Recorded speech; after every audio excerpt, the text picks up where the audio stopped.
Hello, good afternoon. It is a beautiful Saturday. Birds are singing. The kids next door are shouting and clamoring over the announcement that pizza would be on its way. What a wonderful day in the neighborhood. It's one of the reasons why I love living out in the country a little bit farther than the main city. Seems to be a aspect of purity or, authenticity out here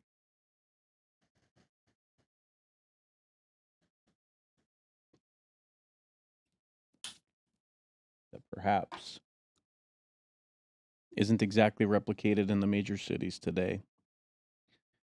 Well, let's get right into it. So today's video that I have planned is an extension of a previous video, which was the idea that there's a dichotomy between strength and weakness. And if you're curious about the details of that and you haven't seen it yet, please feel free to go watch it. Now, for today's video, I wanted to talk to you about an extension of that dichotomy, one which I think is actually crucially important.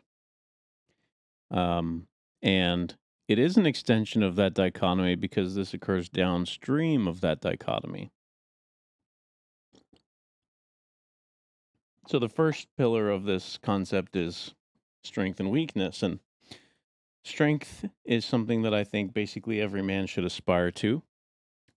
And weakness, of course, is not. And today's dichotomy is more like optional.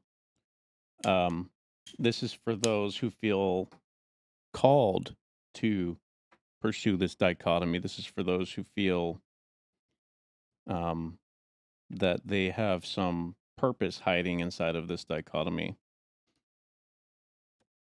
And the dichotomy of today's subject is um, vulnerability and power.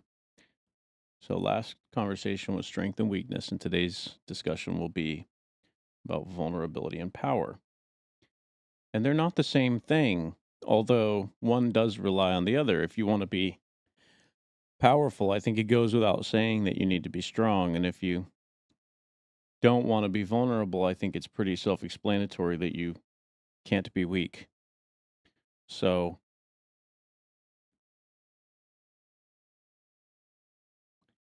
and the reason I've decided to outline it as vulnerability versus power in that order is because I think most people don't actually want to be vulnerable. Now, you could imagine in a very charitable society that theoretically vulnerability could be sort of relinquished to the category of ethics. If people are behaving ethically, then vulnerability shouldn't be a problem. And in fact, a lot of our conversations today are centered around this line of thinking. We say, this group of people shouldn't be vulnerable. And so the onus is on that group of people in order to change the way that they're behaving. And of course, this conversation is difficult because ethics is not exactly a math formula. Ethics is a lot more complicated than that. And part of the reason why ethics is so complicated is because you don't actually know what the right answer is. And this goes back to previous videos where we discussed the nature of knowledge and how knowledge itself is fundamentally unattainable. And so the way that you have to interface with reality is actually through faith. And so I'm not going to rehash all of that today. I may go into some of it at a deeper level at some point in the video when it feels appropriate. But just to quickly say, I don't believe that we can know the answer to ethical problems. I think that if we knew, then it would not be an ethical problem. If we had knowledge, it wouldn't be a problem of ethics. And in that case, it would simply be pass or fail. Um, right or wrong, etc. The justice system would be a lot more simple, for example. But because people actually have to guess, because people don't actually know what they're doing is right or wrong, for you can use a, a court trial around self-defense, for example. Like, how do we know that this person authentically needed to defend themselves? And then the next question would be, how does that person even know whether they authentically needed to defend themselves? And not every state will litigate these things in the exact same way, because different cultures have different opinions on how the ethical process works. And I'm not here to tell you which one of those opinions is right or wrong today. That's just being used as a metaphor for how complicated ethics really is, and why this conversation hasn't gone away and will not be going away anytime soon. And so the reason I bring all of that up is to simply highlight how complicated the situation really is, and to maybe elucidate slightly why, if a person is feeling vulnerable, why it may not be the best idea to wait for an external system to be implemented, because external systems sort of require consensus. And it doesn't look to me like consensus is coming anytime soon. This is sort of what originally changed my mind about gun control and gun regulation. I used to believe that we should regulate guns. I've never liked guns. Ever since I was a child, I've been sort of horrified by the idea of guns. And eventually I realized that it is actually technically impossible to regulate them with absolute control. And with the advent of 3D printing, it will be more obviously impossible than ever. And so, despite the fact that I authentically don't like guns, and I find them sort of horrifying, um, I've acknowledged that the only thing that we really can do is to allow everyone to have them, and that that's because guns are an incredible force equalizer. And so, if we want people to be less vulnerable, then they should have access to the greatest equalizers. And so, if a woman is concerned about her safety at night, she should have a force equalizer with her. It's basically that simple. Um, Now, do I love that idea? No, I actually don't love that idea, but I think that that's the reality. That's the nature of the world we live in. And so I'm somebody who does my best to acknowledge reality when I see what I perceive to be reality.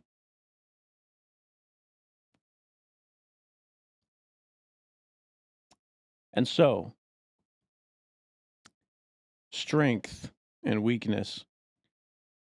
If you have, and this is really not actually about the physical world so much, even though it started there, that's not really, it's just a kind of easy to understand metaphor for where I would like to go with this, which is more like strength and weakness up here, strength and weakness in here, in the heart, in the mind, um, in the spirit, in the will. I think that those are the first steps. If somebody, for whatever reason, desires to not be, well, if for whatever reason they desire to be powerful, it's far less obvious why somebody would want to be powerful than it is to understand why somebody would not want to be vulnerable. Vulnerability is kind of self-explanatory. It's a dangerous game. You're leaving your fate in the hands of others when you're vulnerable. And so weakness is sort of this problem that you don't really want to be faced with. And you can remedy you can remedy vulnerability with certain degrees of strength and certain degrees of ameliorating your weaknesses. And if you're curious about some of the metaphors I use, please check the last video. But vulnerability, the greatest way, the easiest and the simplest and the most effective way to offset vulnerability is actually the accrual of power. And that is an uncomfortable idea because we know that powerful, usually men, but sometimes women, but I'm going to say men just because it's shorthand and it's more effective and efficient for the sake of this conversation. Powerful men, often it's hard to check them. It's hard to curb their course of action. It's hard to put them in a certain place where they're safe to be around and where they're not able to harm people, because power by definition makes it difficult to rein it in. The more powerful somebody becomes, the harder it is to curtail them. And so we don't always like the idea of men becoming powerful because they become volatile and they become dangerous and they become out of control. And as true as that may be, the fact remains that power is still the best defense mechanism against vulnerability. And in my opinion, this is the strongest justification for the pursuit of power in and of itself. This is almost a valid enough means to pursue power by itself, is that you don't want to be vulnerable. And because you don't necessarily want to leave circumstances and situations in the hands of others, the more power you accrue as an individual man, the less vulnerable you become. The more tools you have in your box, the easier it is to address different situations. And so there are many forms of power. There's financial wealth, there's political power, there's a certain kind of status in society or status within an organization or community. And some of these forms of power are actually quite benign. And I wanted to address, lower risk, safer ways to attain power, and then sort of highlight what the most volatile and dangerous ways are. So we'll start with some low level risk sources of power. And those would be, for example, rising up through your church group. There's a certain level of power and influence which comes from being a high ranking clergyman or from being a bishop, or let's say there's quite a bit of power if you're the pope. And perhaps once you get to that range, there's quite a lot of political aspect to that. So that's sort of bridging into the politician world now and the financial world as well. So you see how, as you elevate through these institutions, the other elements will often trickle in behind. So, like, power has this interesting way of coalescing no matter which route you take if you go far enough with it. Um, and there are certain pitfalls, and um, there are certain things you can fall into as somebody who is continually accelerating and gaining more and more power. No matter what you do, if you're just becoming someone who's very important and influential in your community or in a church, I would say that those are probably the lowest risk ways. There's also, let's say you're a prized athlete, perhaps at a college, or maybe you're even getting into a professional team, and you're quickly going to shift away from the community side into the financial side if you succeed in that. But the kind of power that you attain will change and shift as you accelerate through the ladder. And that's just an aspect of reality that we live in. And so that's another thing, is that power has sort of a magnetism effect. It's sort of a black hole. When a locus of power arrives, the other forms of power begin to spiral into it. So when you start to have presence, leadership, community, status, You become a symbol, you become a name that people know. Um, Typically, what ends up happening is that money follows it, and some form of power will come along with it, even if it's not money. There will be other forms of power which fall into the black hole of power, which is sort of the self fulfilling prophecy, and things can get out of hand very quickly if that happens. And so, the motivation for seeking the power in the first place is very, very important. Because if one is successful in accruing power, more power will come. And sometimes it accelerates so quickly that the holder of said power doesn't actually know what to do with it. And they become sort of out of place.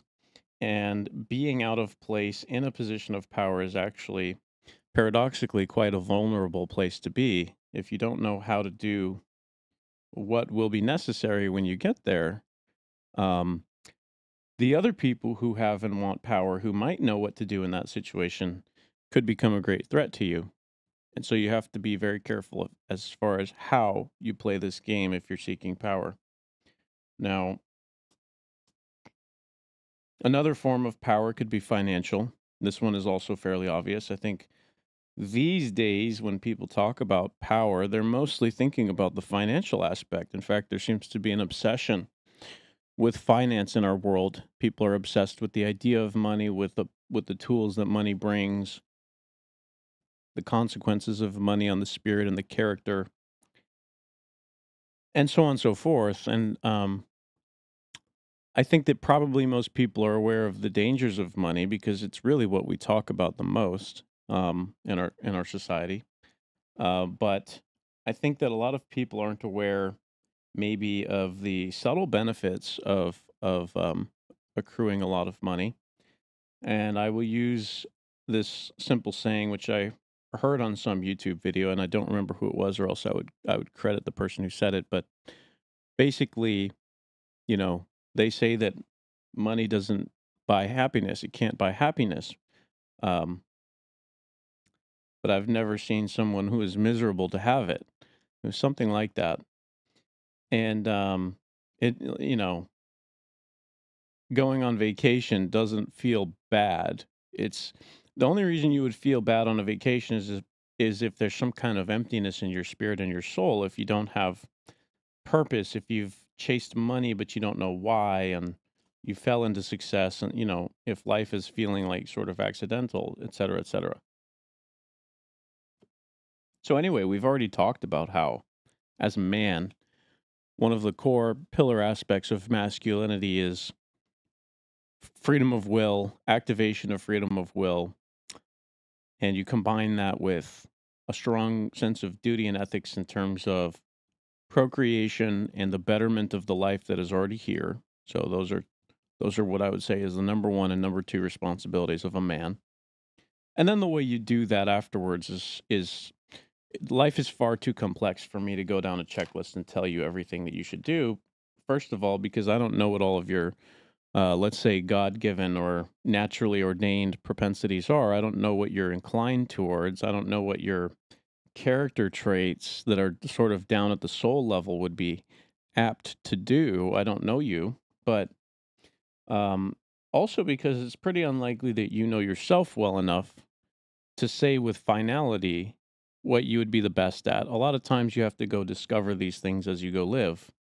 And the person that you were at the age of 18 and the person that you become at the age of 35 and the person that you are by the time you're 50 is typically radically different. First of all, because of the biology and all of the hormonal changes that you're going to undergo. I mean, incredible hormonal changes. You get a massive, unbearable dose of testosterone in your youth, which causes men to be incarcerated more because it makes them sort of crazy and do all kinds of heinous things, and also have all kinds of aggression and move them towards some things which are actually positive, like drag them towards starting a family and things like that. And so it's really up to the young man to control himself enough that the fuel is a clean burning fire instead of a chaotic one that destroys his life. And by the time you're in your 30s, you will start to feel a sense of wisdom And part of that, oddly enough, is simply the fact that you just don't have quite as much testosterone as you did when you were younger. So you're becoming less volatile chemically at the biological level, but also you have more experience and you're learning and you're gaining wisdom. And by the time you're 50, you may feel very sage and stoic and wise. And that's partially because you don't have hardly any testosterone. And if you went and you got some TRT injections and you boosted those numbers, you'd feel a little bit edgy again, a little bit aggressive again. So, you know, there's sort of this natural flow to aging, which sends men out of a cannon into the world as this explosive energy. Then you gain some wisdom, and then you become sage and elderly. And that progression is naturally in sync with what it takes to rear children. So, for example, when you're in your 20s, biologically speaking, for most of human history, you would already have children. It's only in the past 100, 200 years that that's not really the case, that people are having kids later and later, sometimes even into their 30s. And part of the reason it's so hard to have kids in your 30s is just because your energy levels are lower. It used to be the case that when you had this sort of limitless energy in your 20s, um, you could have 4, 5, 6 kids and, you'd be able to get through it. I'm not saying it's easy, but I'm just saying, like, from an energy perspective. And I've heard people who have had kids even in their teens, like 16, 17, 18, and they kept having kids, and by the time they're 30, they're like, "I'm too old for this shit." They're just like, I can't do this anymore." So there really is a biological reality, a time gradient which passes across 20, 30 years, which sort of evolves you into the proper role, because by the time let's say you had children when you're, 22, 25, even 30. By the time you're 50, they're reaching adulthood and they need adult level wisdom. Well, now you have that. And it sort of naturally shows up when they're ready to receive it. There's like a natural flow to the aging gradient in time that passes basically correctly if you basically live in sync with your biological rhythm. So, but, that doesn't mean that you have to do that. It's just sort of there's a natural coherence to the progression, which is very interesting. Um, you can call it the hand of the divinity and the creator made it that way. You can call it evolutionary advantages that cause it to become that way. I don't really care why. It just, when you look at the situation, it makes sense that it's this way. And typically, I recommend to people that they live in line with nature and with their biology, and they do things according to the different time scales, which makes sense, and not try to conform to sort of what I would call arbitrary concerns. And those, it will surprise people when I tell them what I believe are arbitrary concerns. One of them happens to be financial. Um, I think that we've elevated financial concerns to basically like number one concern, and I don't think that that's accurate. Um, I'm not saying it won't be hard, and I'm not saying it won't be stressful and miserable, but I think that the biological component is far more important. There's nothing you can do about that. You can always get more money. You cannot change your biology that much. You can a little bit now. A man can just take some TRT and get hyped up again, but it's not total. It's not totally comprehensive in the way that it solves the problem. So anyway, so what does this have to do with power and vulnerability? Well, you have a nature, and you need to understand your nature. And everything that I've just described is correlating to strength and weakness. So if you do things in a terribly out of order way, it will make you weak. And if you do things in a proper order, it will make you strong. And this means that you really don't have much time to waste. There's sort of like a cadence that you should try to slot into that will naturally carry you through a lot of life. A lot of life will become almost automatic if you just simply follow the path that biology has for you. And you can do this voluntarily. This doesn't have to be like it doesn't have to be like a deterministic thing. You can choose this of your own free will and your own volition. You can just simply say, okay, I see my nature. I understand my nature. I'm going to go in accordance with it. And I think that probably most people should do that. It would be better for them. Um, so when you're looking out at the world and you're saying, okay, so how do I not be vulnerable? Well, one of the ways that you avoid vulnerability is you act in accordance with your nature, whatever that is, with whatever your propensities are. You try to maximize your strengths and you try to lean into your strengths.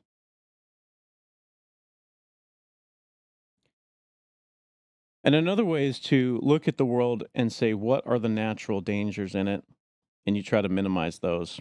And what you'll find as a man is that men are basically responsible for what I call breaking the wild. And we've talked about this in other videos as well. It's really our job as men to make the world less dangerous, to create safe places for our families to live.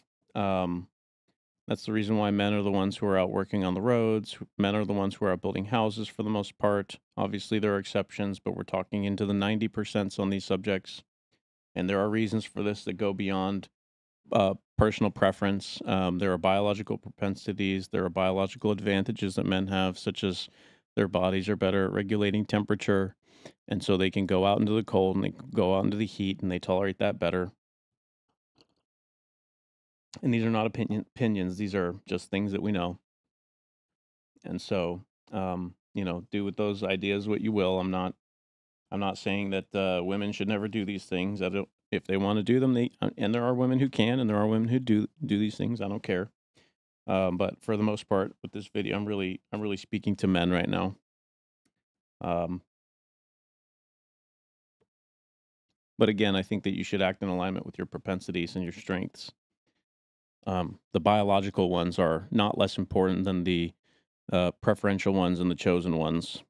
So um, don't ignore your physical nature, because if you struggle against it too much, it will cause you a lot of stress and it will cause you a lot of pain. Um, and so, you know, try to be in line with your nature, whatever your nature is. Try to be in line with it. Um, you know, there are men who are very good caregivers, and there are women who are very, physically hardworking. Good outside, good in the garden. I was engaged to one of those women. She was phenomenal at the garden. She would work outside all the time. So, just so that you know, I'm aware of that. Um, but leaning into your propensities and your strengths is a good thing in terms of developing yourself, in terms of finding the path of least resistance towards ameliorating vulnerabilities.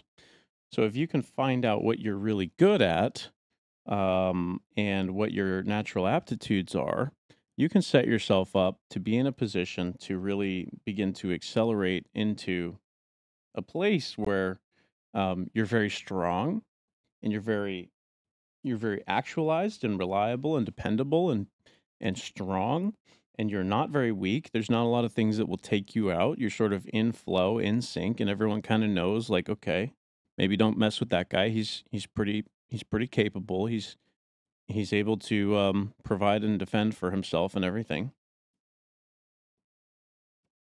And basically, if you're trying to become not vulnerable, there's a very simple way to do this, and it's to establish a cost benefit um, scenario, which is self evident. So, for example, like the cost of messing with you is high, and the benefit of you continuing as you are is high. And so, why would I rock that boat? I want this person to continue as they are, because messing with them doesn't sound like a good idea.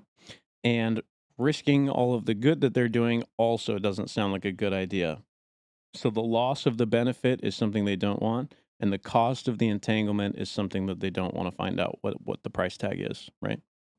And if you can create a scenario where the benefits you produce are so high, and that comes from strength, and the cost of tangling with you would be so, at least ostensibly, it would be so high, and that comes from not being weak. Um, this is one way to mitigate vulnerability. And simply in the mitigation of vulnerability, what ends up happening is you just passively accrue some kind of power. There is some kind of mysterious, I'm going to call it like a capacity that people who are not vulnerable have. And when you know somebody is not vulnerable, what ends up happening is they elevate. It's almost like there's no gravity affecting them. They just kind of start to float up. Um, and part of the reason for that is because in situations like, let's say, in a business setting, people just don't want to mess with somebody like that. If they know that the person is highly beneficial, there is a ton of benefit to having them. And the potential issues that could arrive from confronting them or trying to assassinate their character or trying to, damage their reputation in some kind of way. If they know that the risk to doing this is very high, they're going to leave that person alone for the most part. They're going to say, you know what? I don't think that's a conflict that I'm willing to initiate.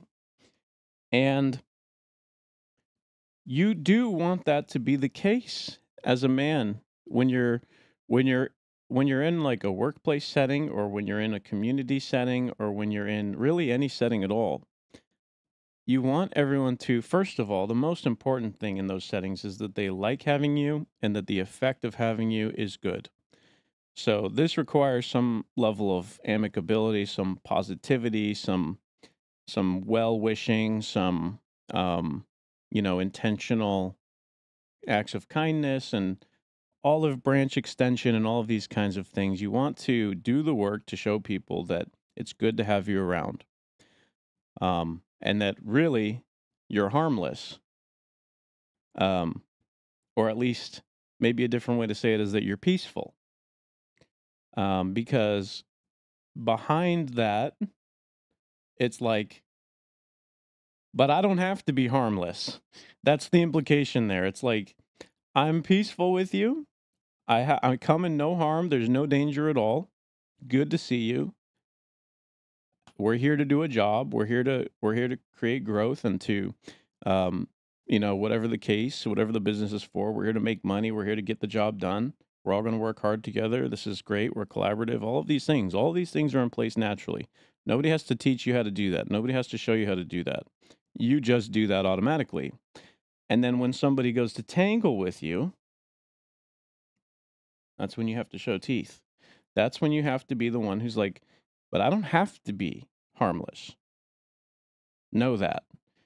That's very important. That is very important because you cannot be somebody who everybody knows they can walk all over. That means that you're vulnerable. That means that you are defenseless. It means that, first of all, the most important reason why that's unacceptable and why every business should want people with a spine is because if you are somebody who folds all the time, we talked about this in the last video, you're not reliable. If you have no backbone, if people can roll you over at will, you're not reliable. You can't trust a man like that. A man who has no backbone, who has no ability to stand his ground, who has no ability to say, this is what I believe, cannot actually advocate for the business need. They can't advocate for their teams. They can't do anything. And that's not actually good for the business.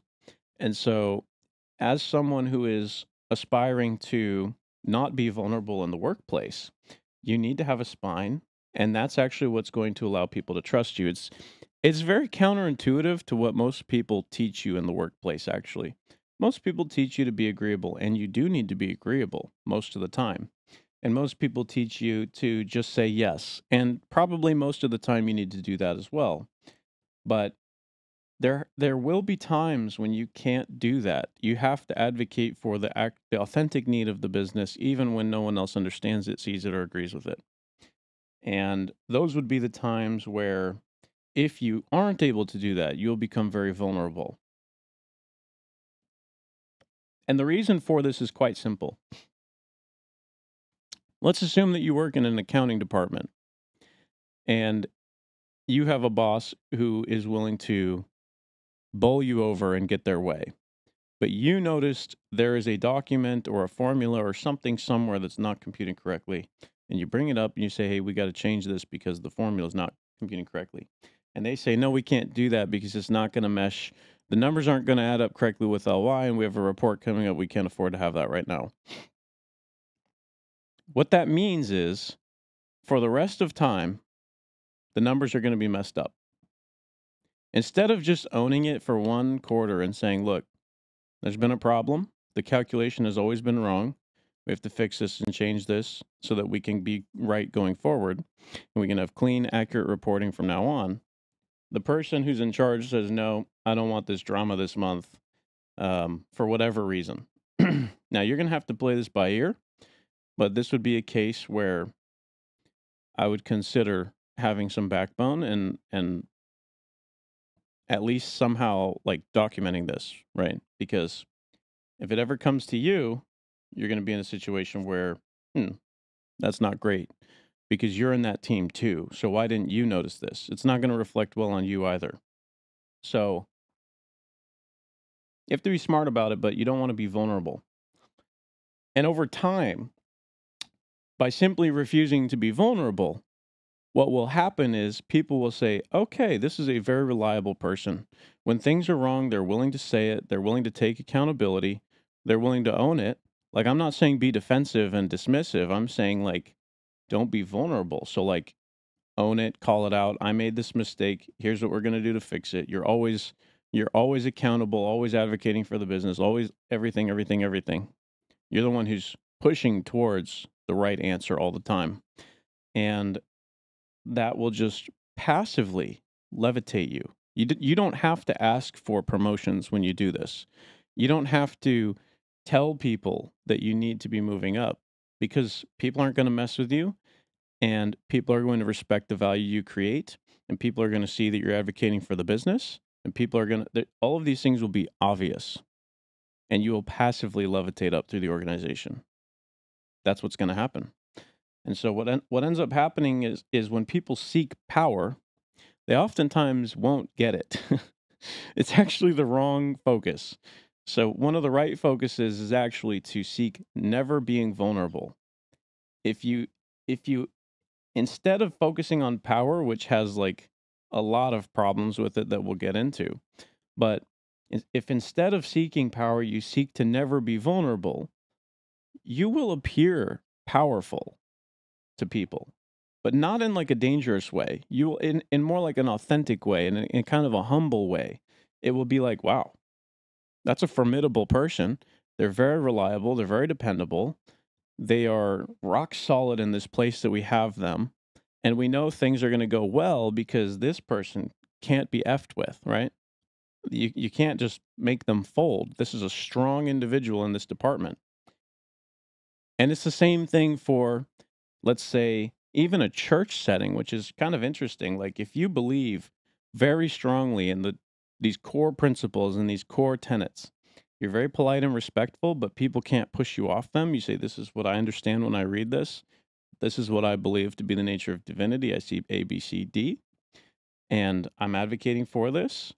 This is what early church fathers did.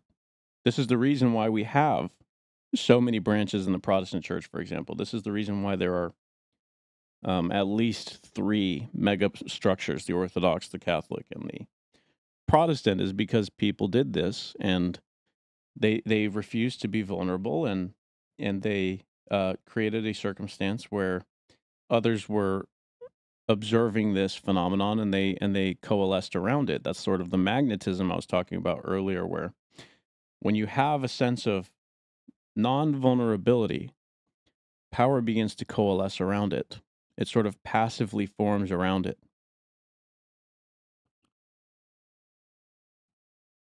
And so the least harmful forms of power appear almost like spontaneously around people who are not vulnerable. And people who seek power oftentimes are refused it or denied it because when you seek power, it tells people there's something in you that wants to dominate or conquer, or perhaps even worse, perhaps you're even malicious or you even want to harm people. A lot of times when people are seeking power, there's like a vengeance aspect to their personality that people are very wary of. And it's partially because we've seen it happen in the past. Um if you read works like Machiavelli's The Prince, for example, which I have here on the shelf, I'm going to get it.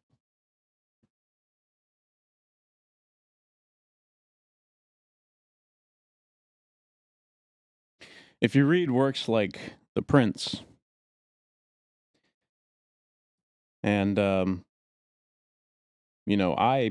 when I read this, I understand it to be a satire, but this book has some incredibly dark moments in it. And I was checking to see if there's any illustrations. It doesn't look like it. I was hoping there would be like a face of Machiavelli. When I read this book, I did not read it in this Easton Press. This is really more of like a set it up on the shelf, kind of a thing. It's very beautiful, leather bound with gold embossing, gold leaf.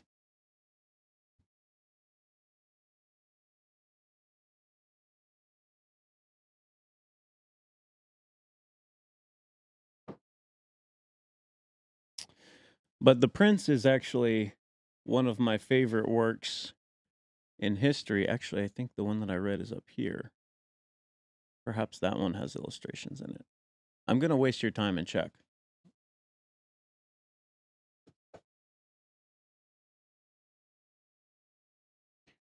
This is a Great Works of Britannica, and this is a first edition from 1952. It's very, very special to me, actually. Um, no, I think the version of The Prince that I had, which had illustrations, was actually the 1907 Oxford. No, I'm sorry, not Oxford. Harvard Classics. First edition with limited edition embossed covers. And that one did have a picture of Machiavelli. That's what I was thinking of. It had a beautiful picture of Machiavelli right on the front page. But I sold those. I sold those because it was not a complete set. So I sold those. That's why I don't have them.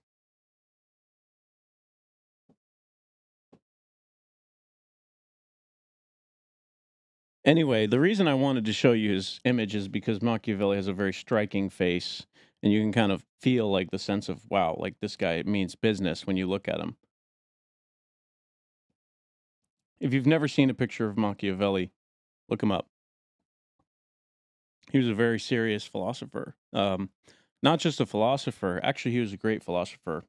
Unfortunately, The Prince is the only work that people are aware of, and they don't realize that he actually did not favor monarchy.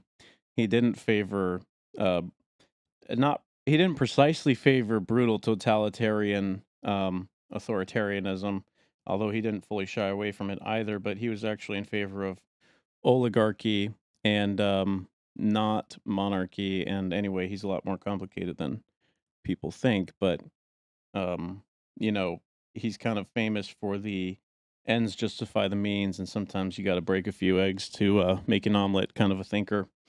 Um, However, he was also very pragmatic, and in The Prince, he talks about this concept called virtu, and virtu is basically the ethos that the thing that holds the empire together is also the thing that is moral in leadership, and sometimes that means that you don't want to break some eggs. Sometimes that means that you need to be sort of an empathetic and kind leader. So really what he's saying is that The proper mode of leadership is contextual. You have to read the room.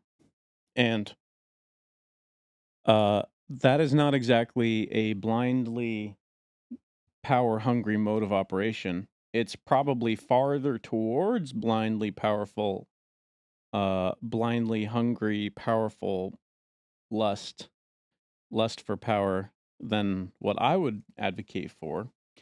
I would advocate that people should try not to be vulnerable as their means of becoming formidable. But I can tell you for certain that Machiavelli would also advocate for people to seek out some kind of power. Um, but he was alive in a time where that form of power was one somewhat socially acceptable, and two quite readily available. If you became rich enough, you could become a military power. And I guess this is a decent segue into what I would say is the worst form of power to seek, which is sort of like the political form of power.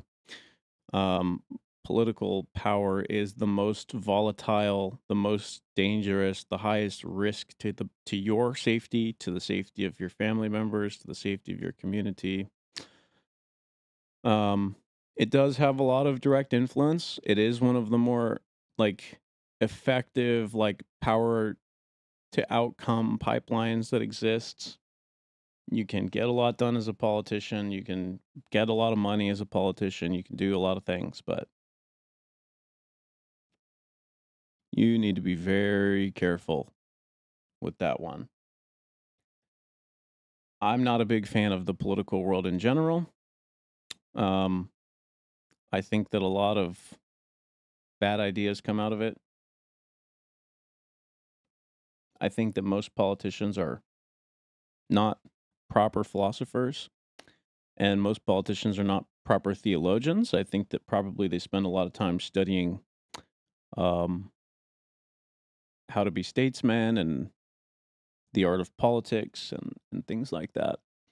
And so instead of solutions which benefit the people, what ends up happening is they learn the solutions which benefit the accrual of power and the um, increasing the footprint of the state and things like that. And so that's not where I would recommend anybody spend their time and energy.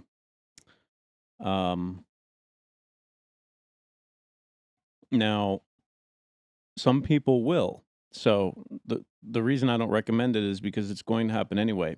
And I'm not like naive about this. I do think that it's necessary to have a governing body, and I do think that the state is necessary, and I don't believe there's a such thing as a necessary evil. If something is necessary, it's not evil. It may manifest as something that is evil, but like the thing itself is not intrinsically evil if it's necessary. That's an oxymoron. So I think that the state is necessary, and I think that politicians are necessary, and I think that law enforcement is necessary, and all of these things. In fact, I feel pretty positively about law enforcement in general. Um, but it's not a job that I could do. I couldn't be a law enforcement officer. I wouldn't want to be a politician. Um,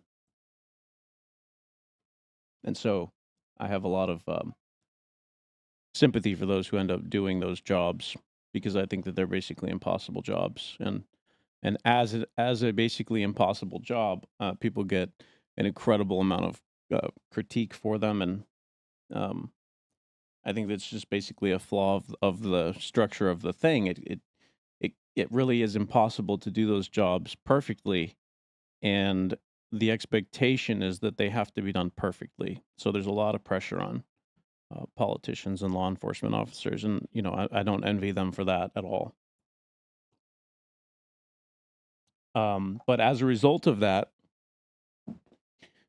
when a person selects into these careers, there's sort of an intrinsic vulnerability that comes along with it. And this, I think, is actually the reason why I don't really recommend these avenues. I don't really recommend law enforcement, military, or political branch as an ideal means to the accrual of power is because there is an intrinsic vulnerability to all three of those.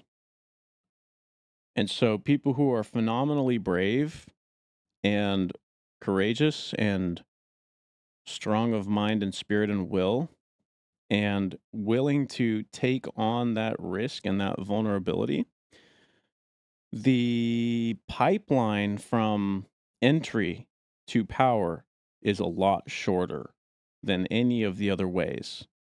So for example, like if you're going to try to become powerful through finance, it's a very long road. There are some phenomenally rich people out there. There is vulnerability to starting a business. There's vulnerability to everything. So everything in the financial world carries vulnerability, but it's not the same as joining the military or the police, force or the sheriff's department or a political branch. Because for most of history, becoming a politician was not less vulnerable than becoming uh, a military man, right? Like politicians have always been assassinated throughout history. So, um, highly vulnerable thing to do, all three of those. Now,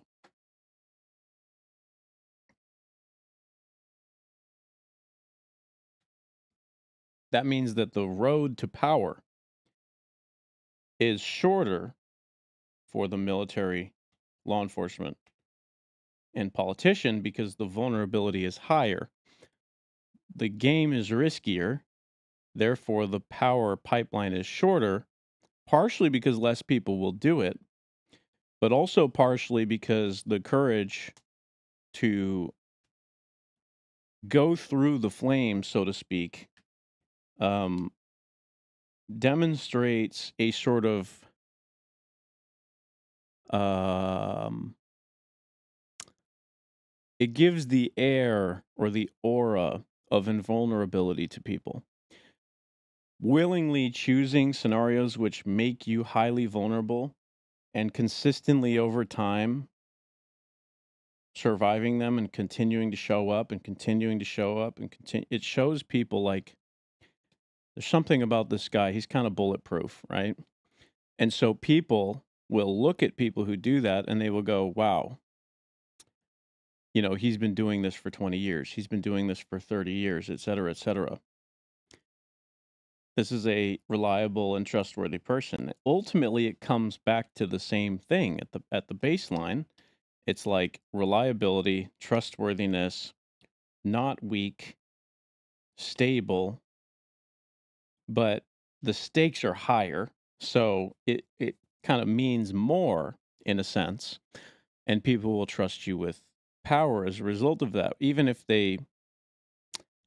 it's not evident that you will use it well, even if the accomplishments you have don't actually guarantee that you're going to use it correctly, but people will trust you when you've gone through those situations more. Does that make sense? And so, again, even in this other situation where we're highlighting the kinds of people who join these scenarios, whether they're looking for power or not, typically the way that they get it is actually by not being vulnerable. It's not by seeking the power, it's by demonstrating that you are not vulnerable to people. And when you demonstrate to people that you're not vulnerable, they will give you power. It will fall into you.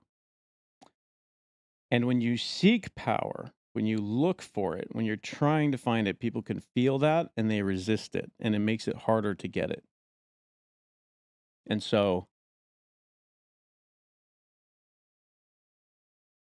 it almost comes across as a paradox. Those who make it obvious that they're seeking power make it very unlikely that they will find it.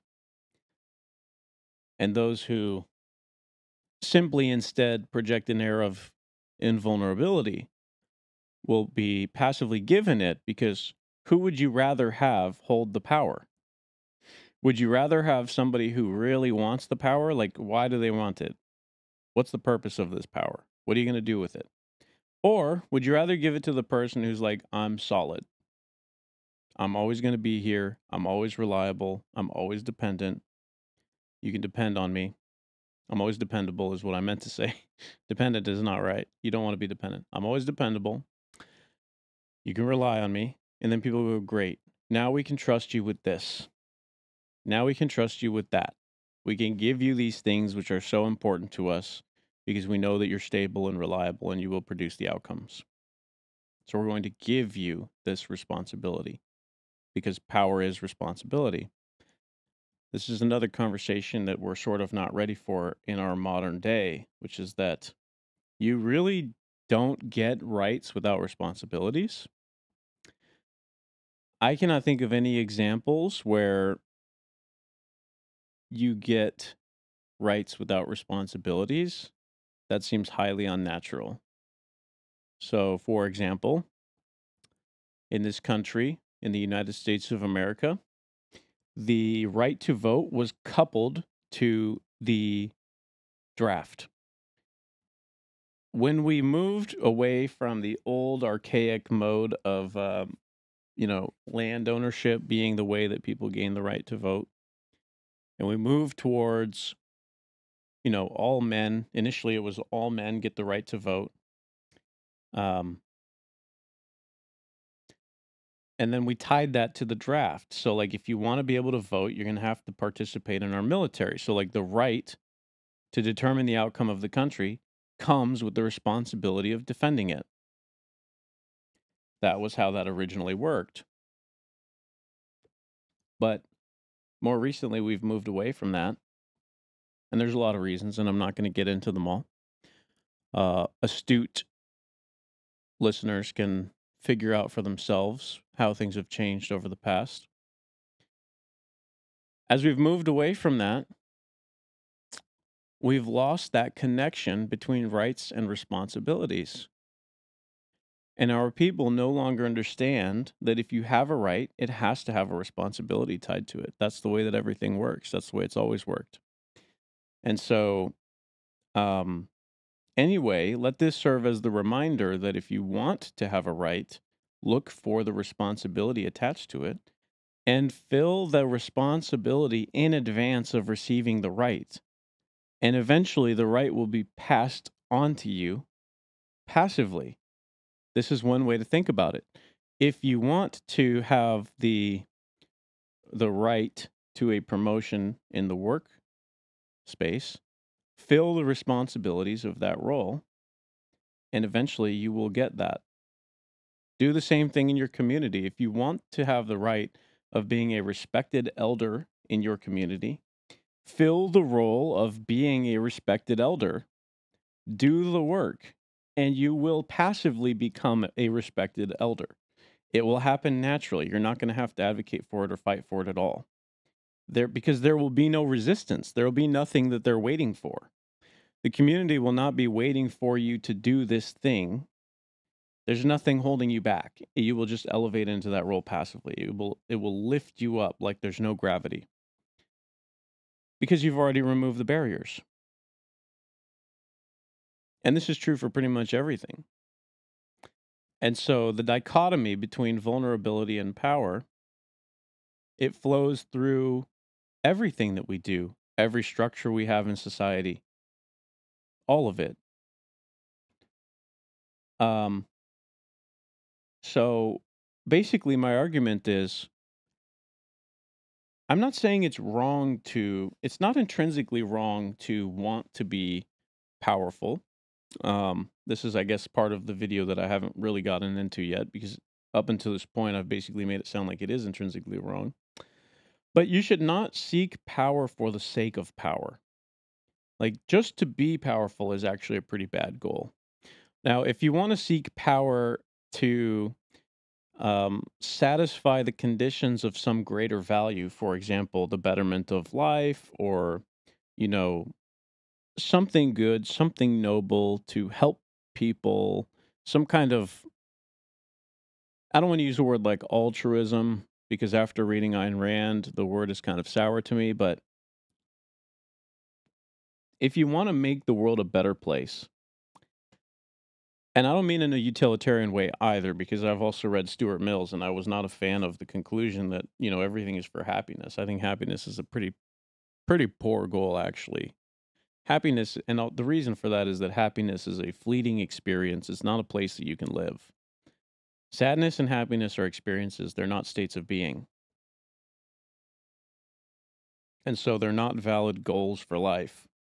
But some kind of generic betterment of everyone and everything is a much better goal. And that's like a reframing of utilitarianism away from happiness being the goal of your actions, like generic betterment of happiness to just generic betterment as such. Just make things better generally is actually a better way to say that. Um, so I actually don't think that there's anything wrong with that. If you're aspiring to become somewhat powerful so that you can make things better for really for others, really not for yourself as much, although like I'm not opposed to you just having a great time because you got powerful either. If you want to just like go on beautiful vacations and have a nice big house and like I really don't have an issue with that. Um, but like if the way you do that is by crushing people when you don't have to, like I don't love that, you know. So it really depends on the attitude and the character of the person. Like, is there vengeance in their spirit or is there compassion in their spirit? Is there warmth and love in their spirit or is there hate and envy in their spirit? You know, what's their attitude about people? Do they like people? Do they love people?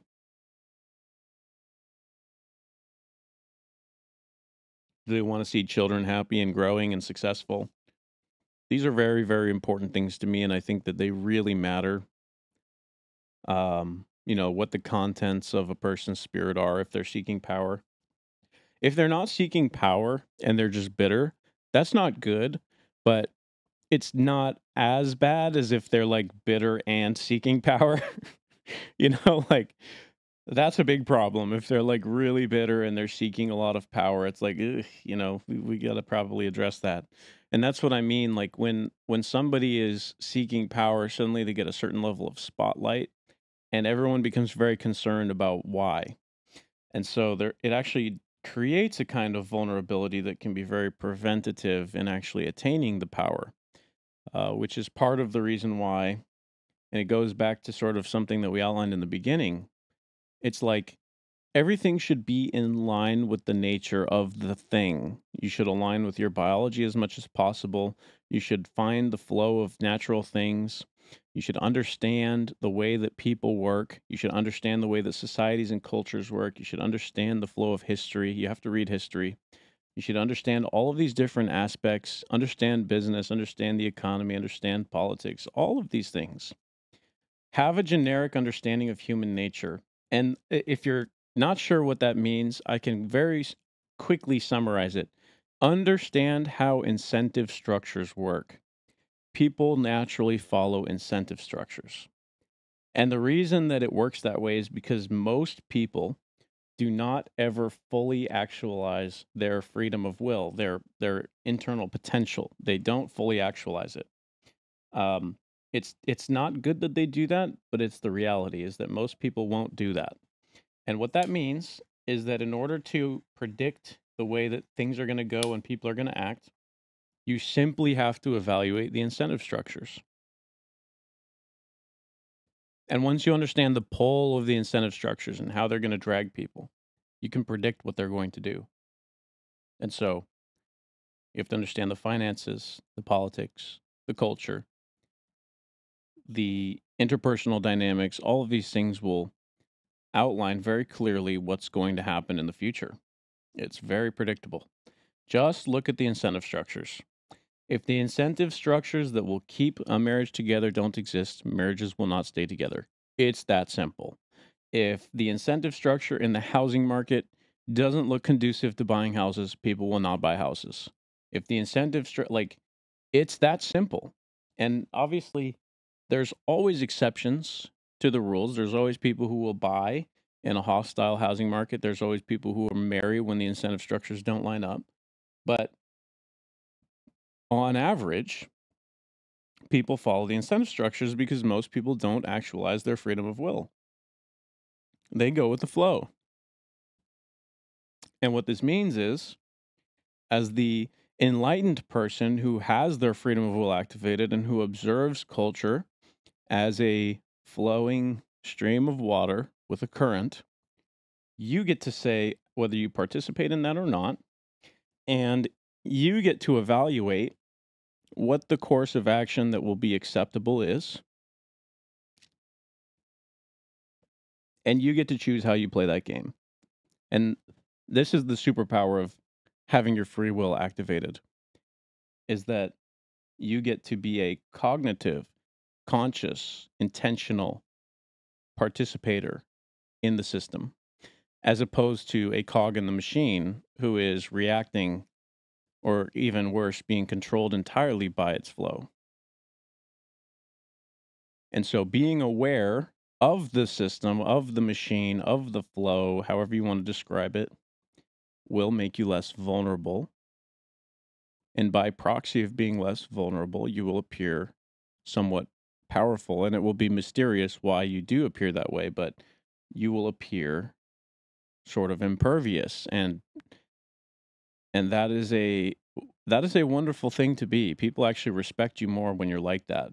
Your life will improve for being less vulnerable, um, both in terms of the risk to your well-being, but also in terms of how people perceive you and speak to you. So that's the reason I went into all those details, is just to simply highlight different examples of how this works. And so in summary, I guess, on the why seeking power is not intrinsically bad, there's nothing wrong with making a lot of money. There's nothing wrong with experiencing joy. There's nothing wrong with any of those kinds of things. If, like I said in the last video, when I went down to the Ringling uh, family estate and the museum down there, and saw the beautiful palace they built, I actually went back so I could go into the museum, and it's like they bought these phenomenal works of art from Italy. You know, they had like $200 million in the Great Depression era. It's kind of insane how much wealth they had. Um, and yeah, sorry, baby, you don't like the smoke. I know. Funny cat. So they had these phenomenal works of art from Italy. Some of them were so large. Actually, they had some Dutch masters too. Some work from some Dutch masters that covered entire walls. The walls are bigger than any room in my house, actually. Some of them were even double the size of the walls in my house. I'm talking like 30 feet tall, spectacular pieces of art. And oh, you want to try again? I don't think you should, baby. I'm not done. We'll hang out later, honey. Just unbelievable works of art. This guy actually bought entire rooms from gorgeous buildings that were going to be torn down. Like, he was running through his cash at such a clip that it actually caused him to go broke. And he ended up having to sell his estate to the state, and wrote in an agreement in the offer that it become a museum and that the public would have access to it, because when he was little, he was broke, and he wanted the public to see it. Now, I didn't know that when I went last time and talked about how rich people built castles near cities and flaunted it. So perhaps when he was alive, he didn't do that, but when he became broke, he did dedicate it to the people so that they could see it and they could aspire towards it, which I think is beautiful. And this is just another example of,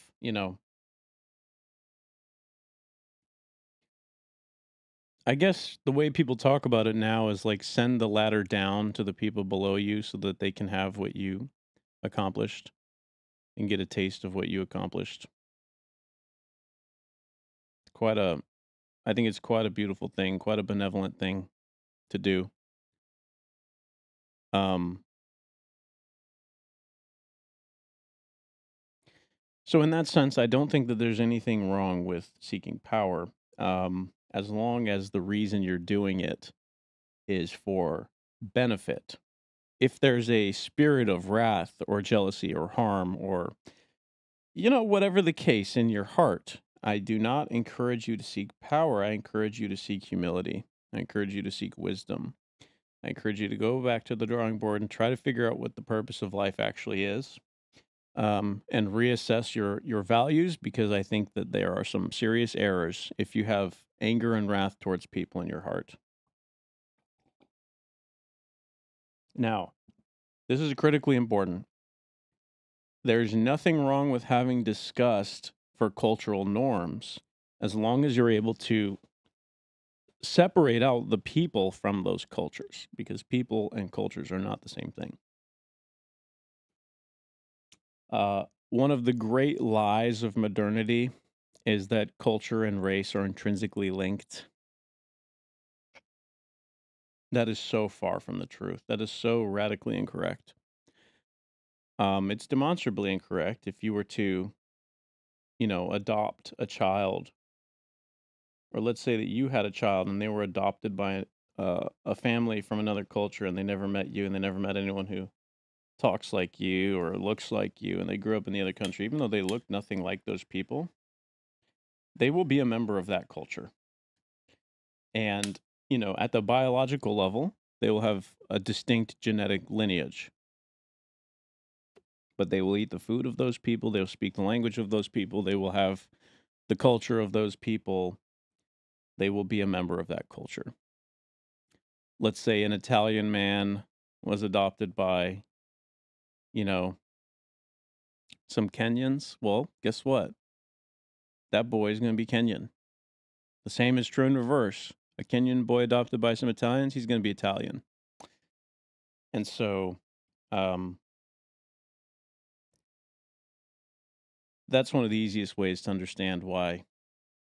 And what's amazing about this is, like, if you talk to these sort of, I call them epistemological materialists, or at least from an ontological lens, from the metaphysical lens, they're materialists. And what that means is that they believe in this thing called biodeterminism. And biodeterminism is just a materialist.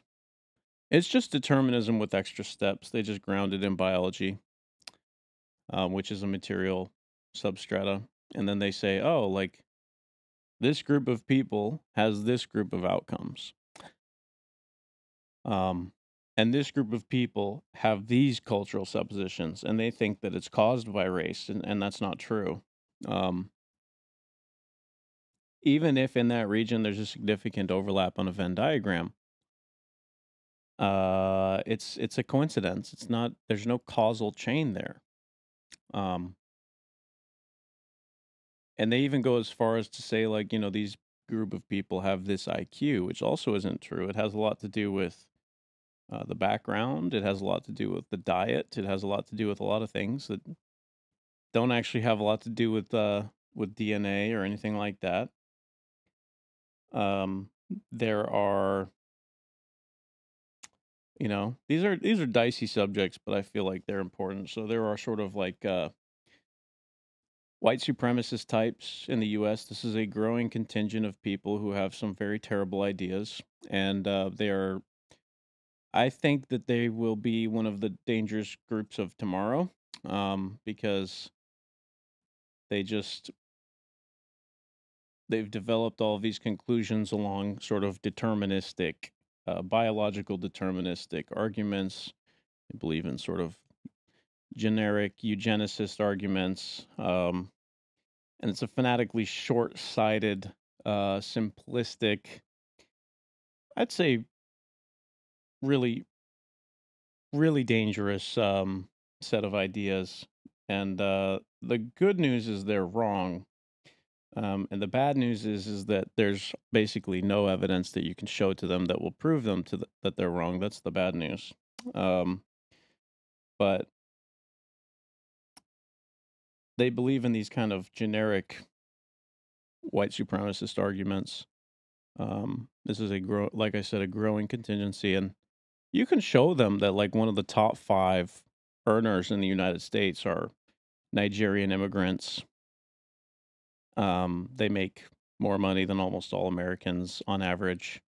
They have stable, like all the things that they believe belong to, white people because they've swallowed this blue pill, and they just believe this bullshit that they read. They would these sort of white supremacist types would say that white people stay in their marriages, white people do this, white people do that, white people have this IQ and all these things. Everything that they would say is positive about white people. These Nigerian immigrants have it. Um, Vietnamese immigrants have it. Like basically, in fact, the Nigerian immigrants have a much higher IQ on average than Americans.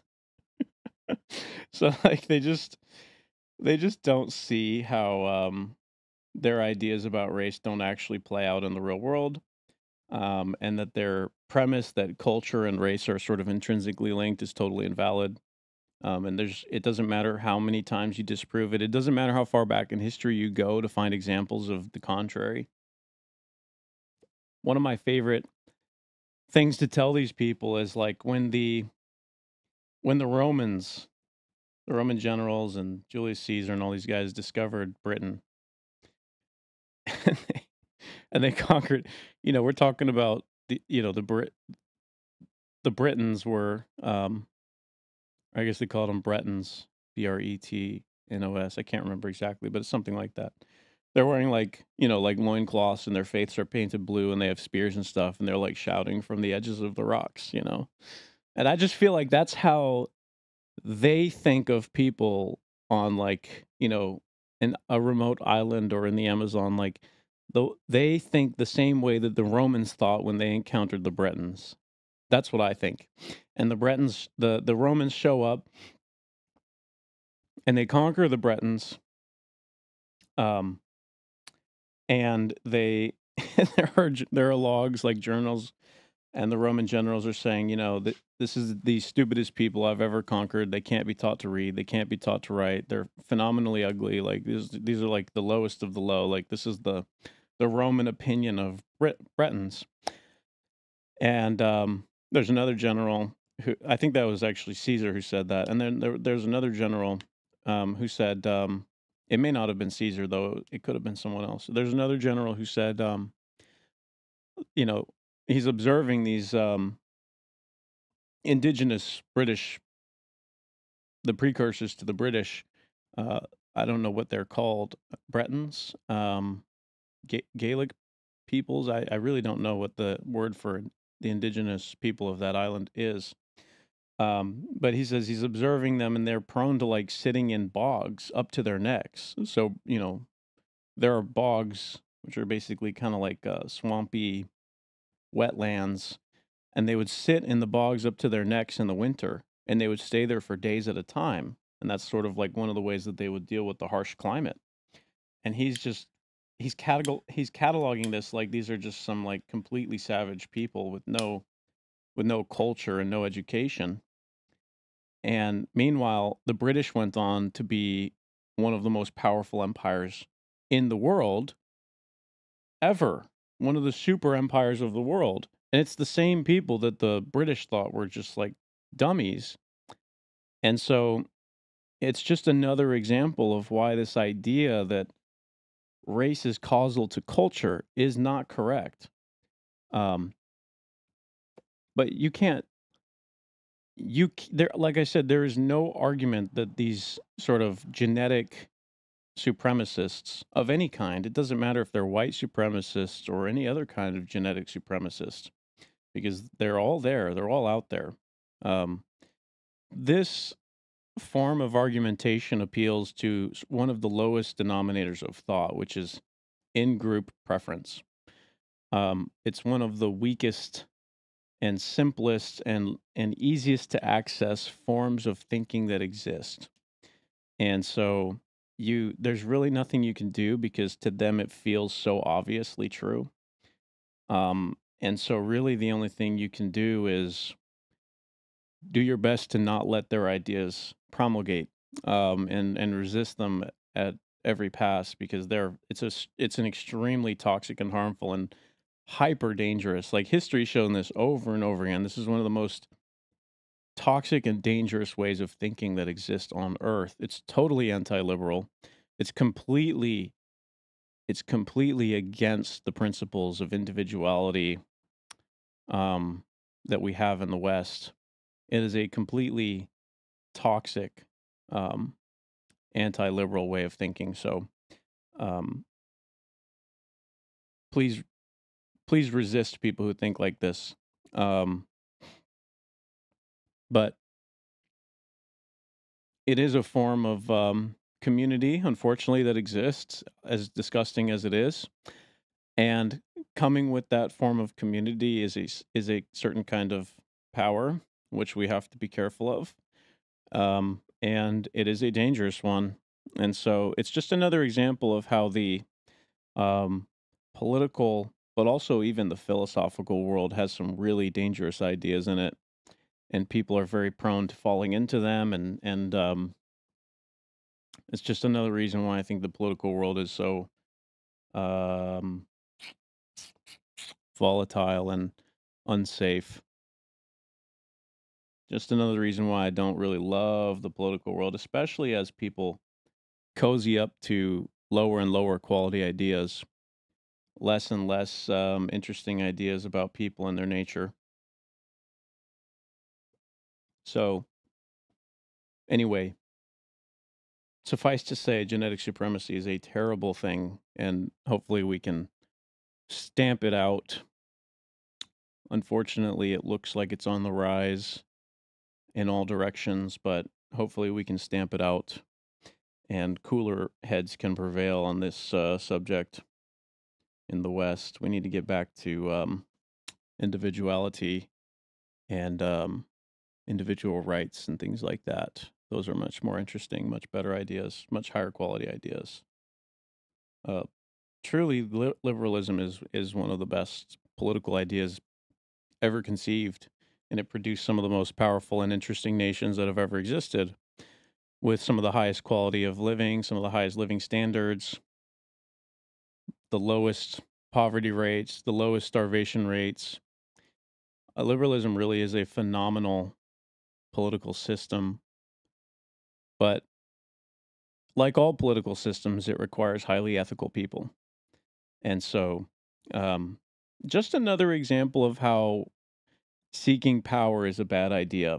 To go back to my original premise, um, like I said, I don't think that the seeking of the power itself is the problem. I just think that the motivation for doing it is so often the problem that it's probably a bad idea for most people to seek power. Probably what most people should be doing is seeking to be less vulnerable, and the kinds of passive power that people will gift to you, you will deserve, and that's the benefit of that mode. So, really, in summary, I guess it's time to close this out because we've gone through a lot of different subjects.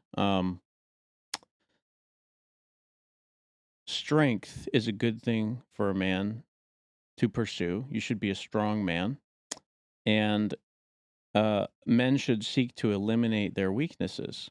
And you should not be weak, and you should be strong. And then a good thing to do on the vulnerability and power dichotomy is to seek to be less vulnerable. Um, Iron out all of your vulnerabilities, stamp them out, become reliable, become dependent, become strong, and people will begin to gift you certain amounts of power, which is a form of responsibility. The rights come with responsibilities. And when you take on the responsibilities voluntarily, you get the rights. And so getting the rights is a good thing. And you get them by stamping out your vulnerabilities. And over time, you will accrue some degree of power and influence and status that you deserve. And that's the reason why this model is so nice, because the the power that people give you is warranted. The power that you take is undeserved. And so taking power is very risky and I don't recommend it. But having power gifted to you is always it's always deserved. It's always deserved. Even if you squander it, the gift was deserved. And, maybe they will take it away if you squander it, but the gift was warranted because it was a gift. Gifts are unexpected. It's not like you asked for it. So, um, make sure your heart is in the right place if you're seeking power. Make sure that it's not coming from a place of wrath, or revenge or anything like that. I encourage you to seek out to iron out your vulnerabilities so that people will trust you with greater levels of responsibility. And the rights that come with that will be deserved. And your life will lift up, passively lift up as you do this. You'll be respected in your community. You'll be loved. You'll be cherished. People will be happy to have you around. They won't be afraid of you. And all of the issues and the dangers that come with seeking power will be ameliorated, but you will get some of it passively. So you don't have to worry about that. And that's what I would recommend for most people. Find your corner of the world and do the most you possibly can for it, and you will do just fine. Everything will go your way as long as you're smart about it and you're intentional about it and you're activated. Everything's going to be great. So be humble and be bold and be strong and don't be vulnerable and don't be weak. That would be my prescriptive advice for men. Alrighty. Well, I think that's going to do it. It's a beautiful day. I'm going to find a way to get outside and spend a little time in this lovely weather. Um, I hope you all had a good Friday. This is being recorded on a Saturday, so it will probably not be uploaded until tomorrow, but possibly even later than that, depending. But yeah, I wish you all very well, and thank you for taking your time with me today. Bless you and your family. Have a nice day. Goodbye.